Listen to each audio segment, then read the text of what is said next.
जिस मिसाइल से पुतिन पूरे यूरोप को 20 मिनट के अंदर तबाह करने की ताकत रखते हैं, अब उस मिसाइल को लेकर कीव से लेकर लंदन और बर्लिन से लेकर वॉशिंगटन डीसी तक खलबली मच गई है, क्योंकि इस मिसाइल से मिलने वाली मौत बहुत ही भयानक है।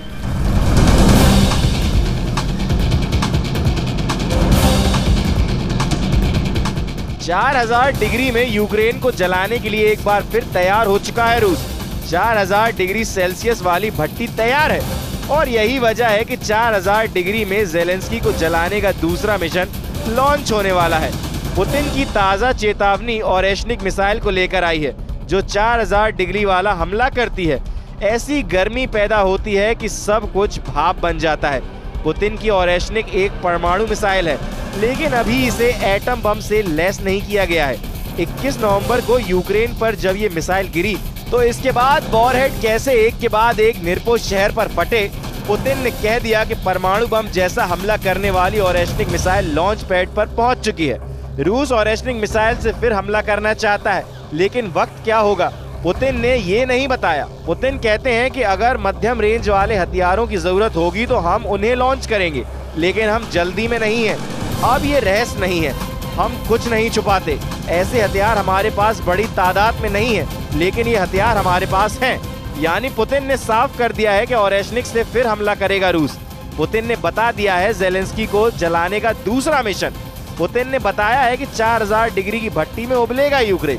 कह सकते हैं कि ओरेश्निक मिसाइल अब सिर्फ यूक्रेन ही नहीं बल्कि नाटो के खिलाफ भी पुतिन का ट्रम्प कार्ड बन चुकी है।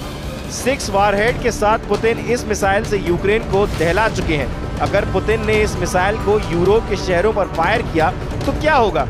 रूस की कापुस्तीन यार्स रेंज से ये मिसाइल फायर की गई तो 3200 किलोमीटर दूर लंदन पर यह मिसाइल 16 मिनट के अंदर गिरेगी और लंदन जलने लगेगा। अगर जर्मनी पर यह मिसाइल दागी गई तो 2300 किलोमीटर दूर बर्लिन पर यह मिसाइल 11 मिनट में गिरेगी।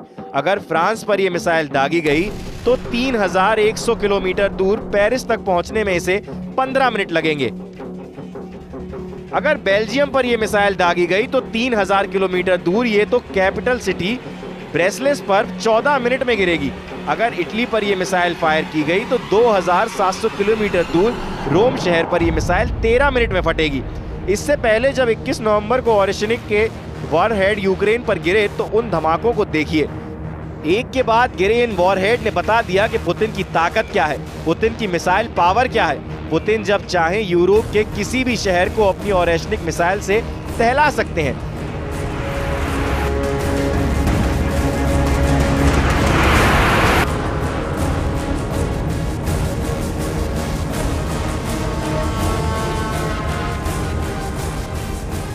आइए आपको बताते हैं इस मिसाइल की ताकत क्या है। तो ओरेश्निक एक हाइपरसोनिक मिसाइल है। ये आवाज से 10 गुना रफ्तार से हमला करती है, यानी 12000 किलोमीटर प्रति घंटे से भी ज्यादा। इसकी रेंज 5000 किलोमीटर है, यानी पूरे यूरोप का एक इंच पुतिन कवर करते हैं। यानी तब लंदन से लेकर पेरिस और रोम से लेकर बर्लिन तक सब शहर जलने लगेंगे। पुतिन की मिसाइल 100% की गारंटी देती है। उधर पुतिन ने दावा किया है कि अब रूस में ओरेश्निक मिसाइल का उत्पादन बहुत तेजी से किया जाएगा, क्योंकि पुतिन जानते हैं कि जितनी मिसाइल नाटो के उतने शहर उनके टारगेट पर आ जाएंगे। सबसे अहम बात यह है कि पुतिन की फायर पावर नाटो बहुत अच्छी तरह जानता है। बाइडेन से लेकर ब्रिटेन के प्रधानमंत्री स्टारमर और मैक्रो और मेलोनी तक पुतिन की ताकत जानते हैं, लेकिन ज़ेलेंस्की और उनकी सेना ने 1000 दिन पुराने युद्ध में हर बार पुतिन को कम आंका है। लेकिन अब ओरेश्निक के धमाकों से यूक्रेन की सेना भाप बनकर उड़ जाएगी। उन्हें इसका एहसास हो गया है। दरअसल बीती 21 नवंबर को जब ओरेश्निक मिसाइल से अटैक हुआ, उस हमले का वीडियो ज़ेलेंस्की बार बार देख रहे हैं। तब रूस की कापुस्तीन यार्स रेंज से ये मिसाइल फायर की गई और 700 किलोमीटर दूर यूक्रेन के निरपो पर यह मिसाइल गिरी। ये फासला तय करने में इस मिसाइल ने सिर्फ 4 मिनट का वक्त लिया होगा। इतने कम वक्त में कोई मिसाइल डिफेंस कैसे काम करेगा? अब ज़ेलेंस्की के साथ पूरा यूरोप और अमेरिका भी इसे सोचकर बहुत ज्यादा तनाव में है।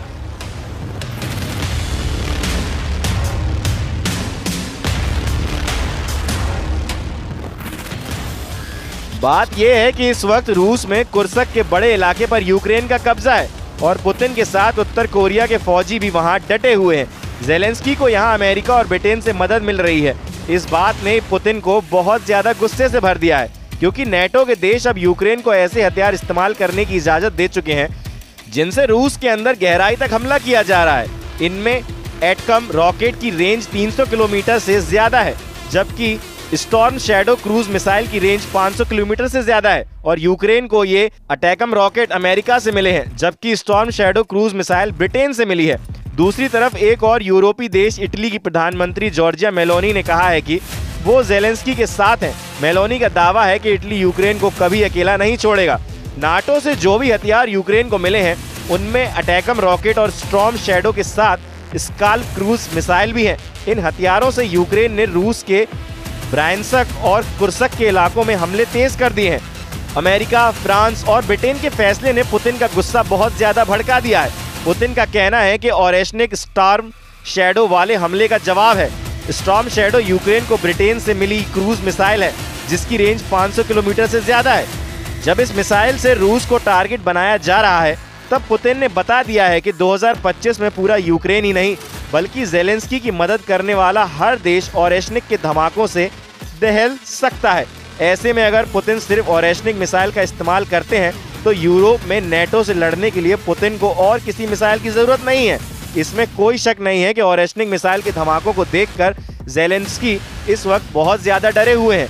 उनका कहना है कि पुतिन अब यूक्रेन की जमीन को अपनी मिसाइलों के टेस्टिंग ग्राउंड के तौर पर इस्तेमाल कर रहे हैं।